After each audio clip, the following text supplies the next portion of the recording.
Good evening, everybody, and welcome to 12 Minutes. These are pearls of wisdom that Orvaye teachers are giving you to help with the education of your children between the ages of 2 and 5 years old. I'm starting today with games, resources, and strategies for children aged 2 to 5 to learn English. These are key points to reinforcing learning a language at home and making the most. This is the best time for it. For those that don't know me, my name is Angelina Rosetti. I've been teaching English here in Spain for more than 10 years, and I'm an expert in Jolly Phonics.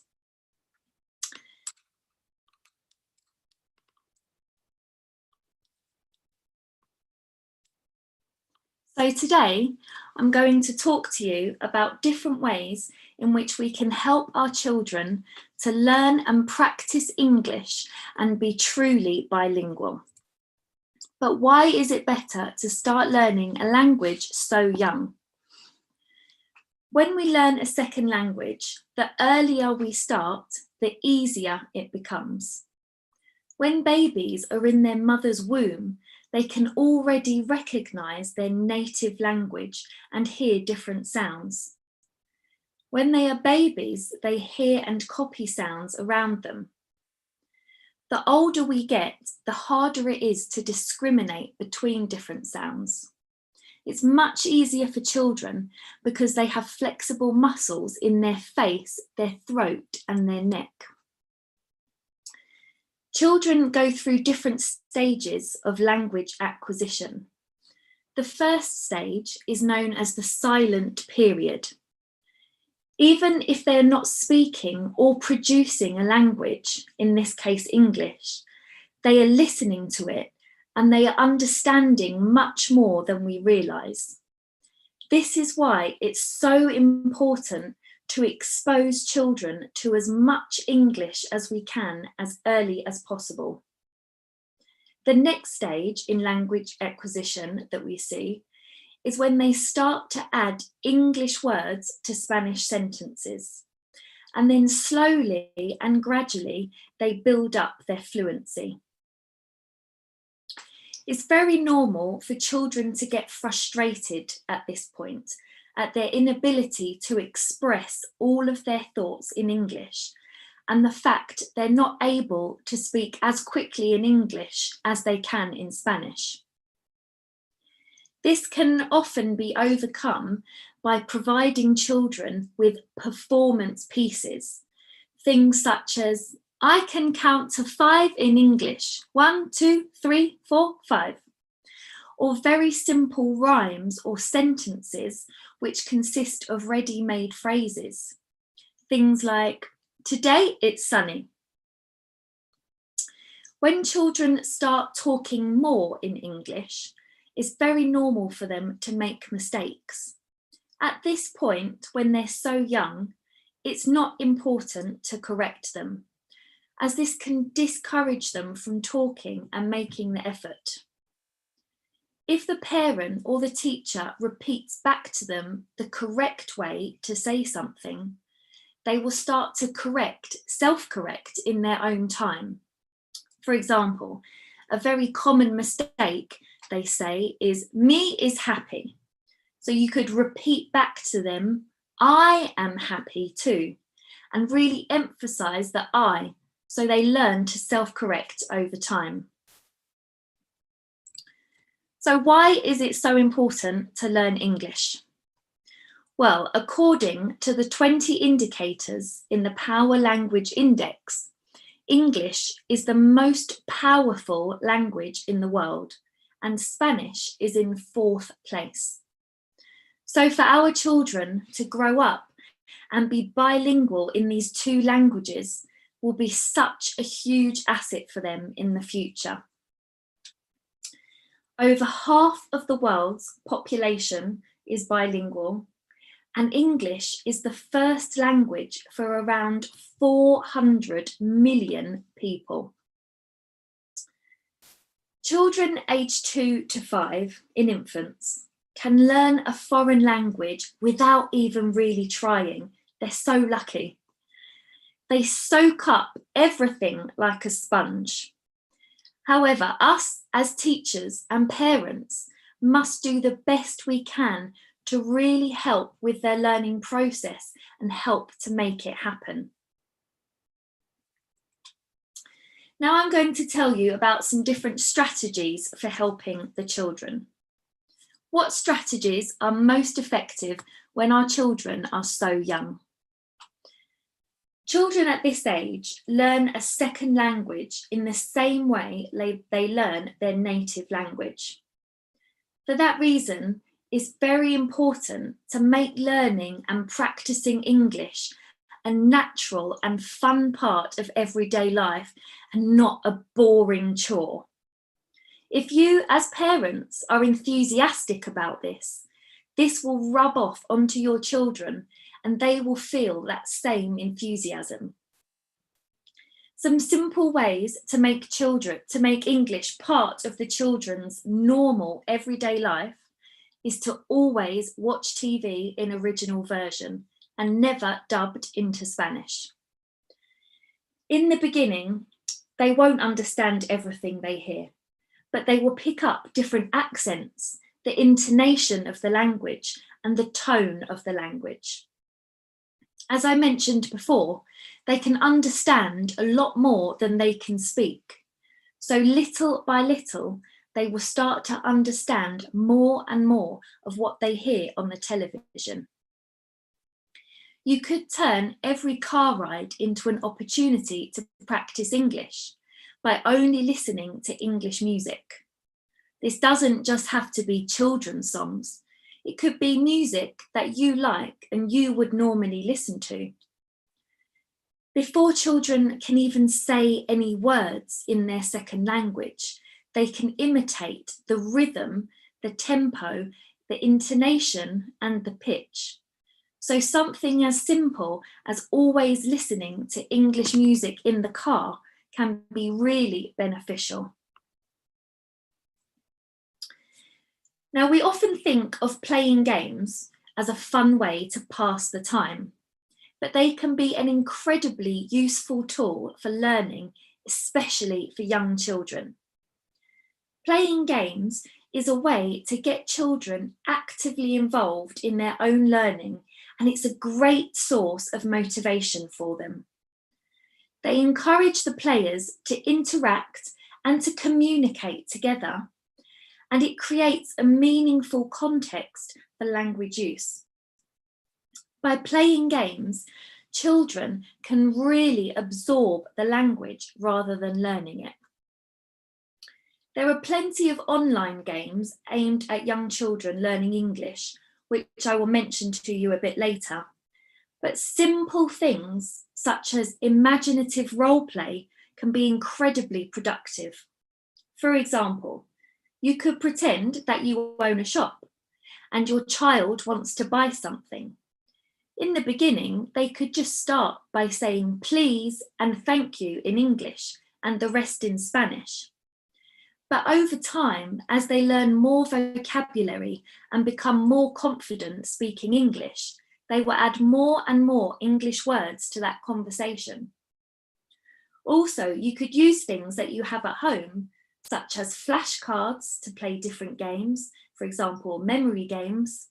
You could use puppets to act out role plays, picture books, and even fancy dress costumes to create really fun and different games for your children at home.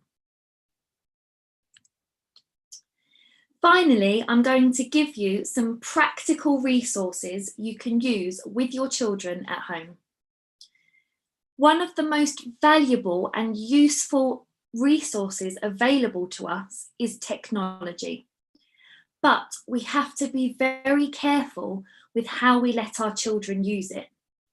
It's very important to find the balance between screen time and other activities. A really good idea is to set a time limit for use of screens so we don't end up relying on it. When young children spend long periods of time staring at a screen, they can become overstimulated and this can create behavioural and sleeping problems even.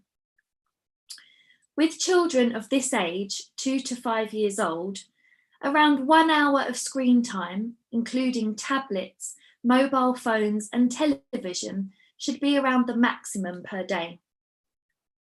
But to make the most of this time, there are plenty of things that we can do that are fun, useful, and don't take up too much time. On YouTube, there is a fantastic BBC series called Alpha Blocks, where the children can practice their phonics, recognise sounds, and learn to read short words. There are many videos that are only 3 minutes long, so it's a good length of time for the children to stay entertained and not get too distracted. There is also an app you can download to your tablet or mobile phone called Alpha Blocks World, which has short interactive videos. The British Council also has apps such as Timmy's First Words in English and Timmy's Learning New Skills, which are for children up to 5 years old. As you know, at school, we use Jolly Phonics to teach the children to speak, read and write in English. This is a British multisensory synthetic phonics methodology that was founded back in 1987. Studies have shown that by following this type of methodology, children learn to read twice as fast, and after just 1 year, their reading skills are 12 months ahead of children who are not following a similar programme. At home, you can listen to all of the Jolly Phonics songs on YouTube, and on their official website, jollylearning.co.uk, there are online activities, worksheets, colouring sheets and videos, so it's suitable for different age groups. A really simple and effective resource for learning another language is the use of music. Neurologists have found that musical and language processing happens in the same part of our brain. As well as learning vocabulary through the song's lyrics, music is helpful for learning accents and tones, so it can improve the pronunciation of the language. On YouTube, there is a music channel, which I'm sure you've heard of, called Super Simple Songs. They have uploaded hundreds of videos, which have had more than 23 billion views, so it's a very popular channel. They also have a website where you can access all of their songs and read the lyrics, which is supersimple.com. So as you can see, by introducing simple things into our daily life, we can really help our children to learn and practice English in a fun and natural way.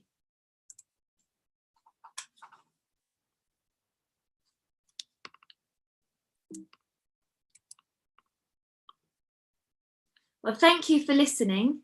If you have any questions, you can write them in the chat and I'll be happy to answer any questions you might have.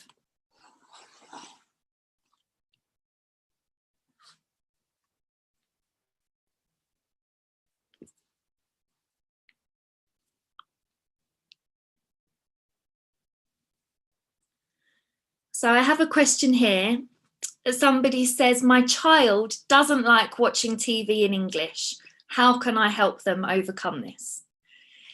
This is a very common thing I hear. Oh, but they want to watch their cartoons in Spanish. What can I do? My advice would be to say to your child, well, this cartoon only comes in English. It's not in Spanish. So you don't give them that choice. It's in English or nothing. There's no Spanish for this cartoon.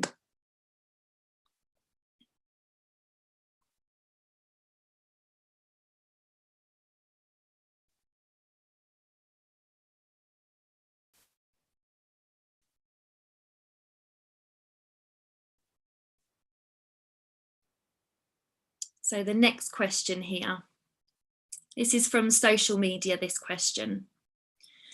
So if my child has problems speaking Spanish and learning Spanish, what can I do to help them with English? So I think here, what's really important is the focus on English being something fun and not, oh, this is so boring, we have to study, we have to learn.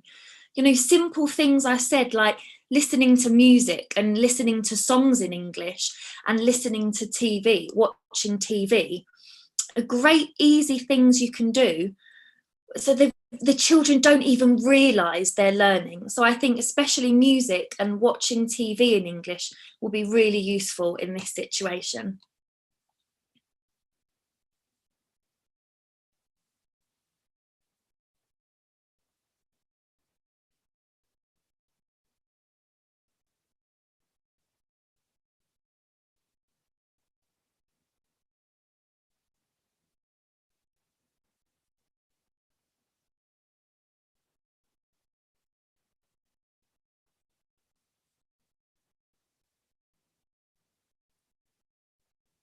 So yes, it can be very hard in the beginning, but they do get used to it. And, you know, little by little, they start to understand more words, they start to speak more English words in their sentences. So really stick to it and be consistent. Over time, we will notice an improvement.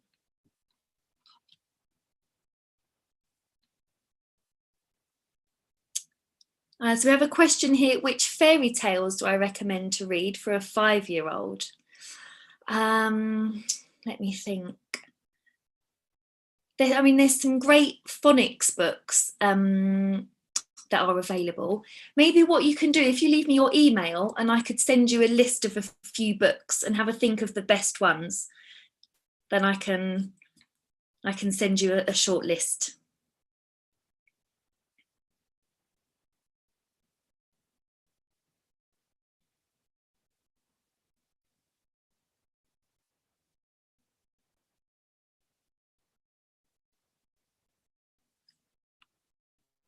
So I can send that list to everybody here.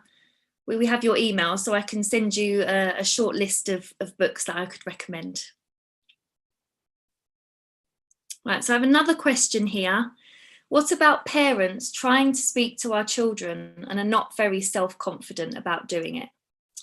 I think from my experience, a lot of parents say, oh, my English is not good, it's not good, but actually their English is fantastic. I think we need to be confident as adults, and that confidence will rub off onto the children. We don't need to speak to them fluently all the time, but even if you can just say, you know, some words to them, and the more you do it, the easier it will become. So I say, have confidence in yourself, and you can watch English TV and listen to English songs, and that confidence will rub off onto your children as well. You can do it. Well, thank you so much for everybody who's come tonight and this first session of 12 minutes. Next Tuesday, there will be another session with another teacher. So hope to see some of you then. Take care. Bye-bye.